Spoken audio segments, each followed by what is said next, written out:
Now, if it's one thing President Trump hates most, it's socialism, and especially the socialist hellscape that is Venezuela. Unless, of course, you're Venezuelan and you're buying one of his condos. Now, this is according to a report in Politico, which was fairly interesting, came out yesterday. At least half a dozen Venezuelans linked to either Maduro or his predecessor, Hugo Chavez, ended up purchasing Trump condos in New York City and South Florida prior to Trump becoming president of the United States. This is according to property records, right? Several of the individuals, by the way, had faced serious allegations of and even pleaded guilty to financial fraud in Venezuela, the type of financial fraud, of course, that President Trump says he's combating. Now, this has experts in financial fraud saying, hey, wait a minute. We looked at these records, and these records say something really strange. They noted that some of these purchases were made above market value, fully in cash, or using shell companies to obscure their identities, all potential signs of money laundering. Oops. Well, that's rather strange. Now, that's something I didn't expect to see. Donald Trump selling condos to corrupt Venezuelan officials. Apparently, he's not too good for their socialist money. And actually, you know what? It totally makes sense.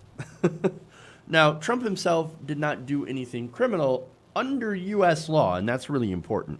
But you kind of have to think, now, wait a minute. Why are people wanting to pay way above market value for these condos? And is that an example of money laundering? I don't know. See, Donald Trump never thought about any of that, but he gladly took their money. So here's some irony about this, right? So now during a speech back in Miami in February, he said this, quote, millions of Venezuelans are starving and suffering, while a small handful at the top of the Maduro regime plunder the nation into poverty and into death. We know who they are, and we know where they keep the billions of dollars they have stolen. Well, I mean, he's right about one thing. He does know where some of that money went to, right into his pocket. Oops. Is it any wonder why he has not released his tax returns? Might be something to look into. Okay, so there's more. Now, President Trump has made regime change in Venezuela a top goal. Now, that's something that I'm personally against. That's not our business. We shouldn't be doing regime change wars. But what's funny about this is that he didn't seem to have a problem with Hugo Chavez and Nicolas Maduro before he became president. Or at least he had no problem taking their money. As Politico explains, prior to Trump becoming president, his sprawling real estate ventures sold properties to numerous wealthy Venezuelans with government connections. Now, this is according to an examination of property records, court documents, and Spanish-language media reports compiled by the advocacy group American Bridge 21st Century. And although the Trump organization only owned the New York properties, it licensed its brand to all the Florida developments. The company was helped by all the condo sales. It also received a licensing fee for at least two of these Venezuelan purchases because they were the original sale of the property. So now, I said, Donald Trump did not break any laws in America. Here's what's messed up. In the United States, unlike in other countries, real estate professionals are exempt from adopting anti-money laundering programs that could identify suspicious buyers. The result, according to Elise Bean, former staff director of a Senate subcommittee that investigated money laundering, quote, is that real estate agents have no legal obligation to screen their clients for signs of money laundering, so they don't. So all Donald Trump has to do, even if it's obvious money laundering, he says, what? I don't see anything, and then he puts the money straight into his pocket. So let me give you a couple of details about his buyers, right? So look, one of them was Morris Baracha. He's a businessman, has ties with the Venezuelan government, as most of these people you're going to see do. He was actually a former advisor to one of Chavez's top deputies, Finance Minister Rafael Asaya. Now, Baracha is one of the wealthiest people in Venezuela, with significant and uncommon access to the Venezuelan government officials. So now he was sued, a lawsuit that accused him of receiving money as part of a $500 million Ponzi scheme. So, that's fun. He also bribed, allegedly, an official with Venezuela's state-owned Oil Company. Now, that lawsuit eventually settled, and Baracha has never been convicted of a crime. Now, he bought 3 Trump condos in New York and Florida, according to property records. Now, okay, look, you want to go and buy Trump condos. Well, already I'm going to be like, what are you doing? But that's not illegal in itself, right? So now the thing is that he bought this in 2002 and then sold it for $3 million to a shell company. That shell company he owned. In fact, he was the beneficial owner of that shell company. Baracha also later bought another Trump World Tower unit for $5.2 million in 2007 through another shell company. That shell company listed him as the sole director, and he had purchased a Trump Palace unit on Sunny Isle Beach for $3.6 million. According to the Miami-Dade property appraiser, the lawsuit indicated that both shell companies own the Trump World Tower units. Baracha also owns the 2 New York properties. That's just one of the guys. There's more. Roberto Rincon, who pleaded guilty in 2016 to bribing officials at Venezuela's state-owned oil company, also had a Trump condo in Florida.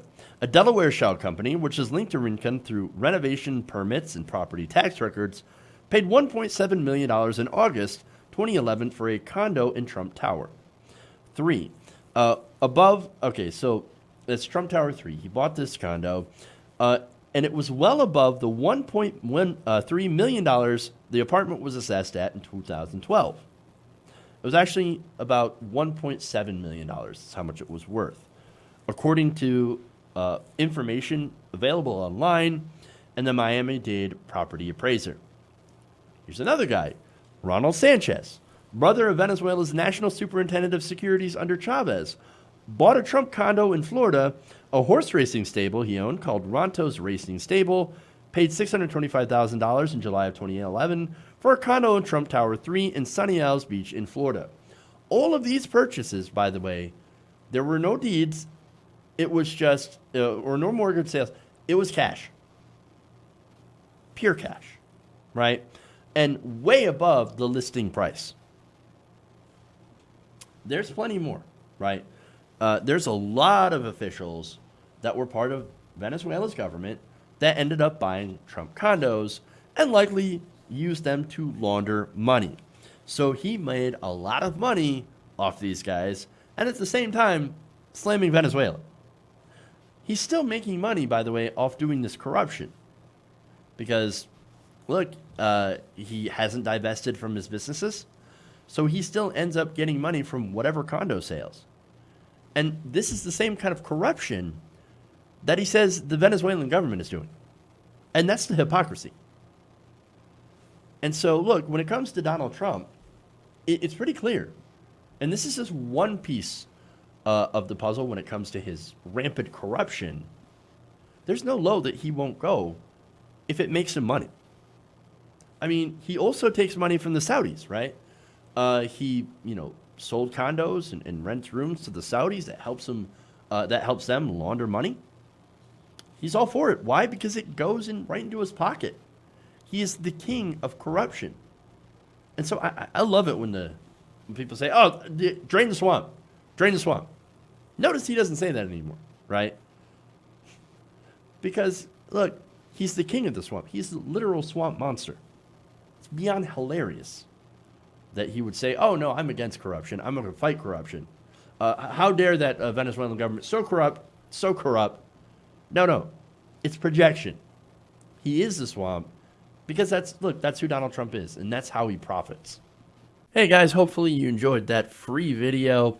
Now I'm going to have to ask you a favor. Between the demonetization and the YouTube algorithm messing around with view counts, etc., we're having a hard time adjusting to the new YouTube reality, which is where you guys come in. See, we have a patreon.com/TYTNation set up to help us rely on you guys, the viewers, instead of big corporate ads. Look, you know the show. You know I'm not in favor of big corporations anyway. So help us transition away from relying on the ad model to pay the bills and sign up to be a patron patreon.com/TYTNation. That goes a long way to help us keep the lights on. And you guys will know that you're supporting independent progressive media.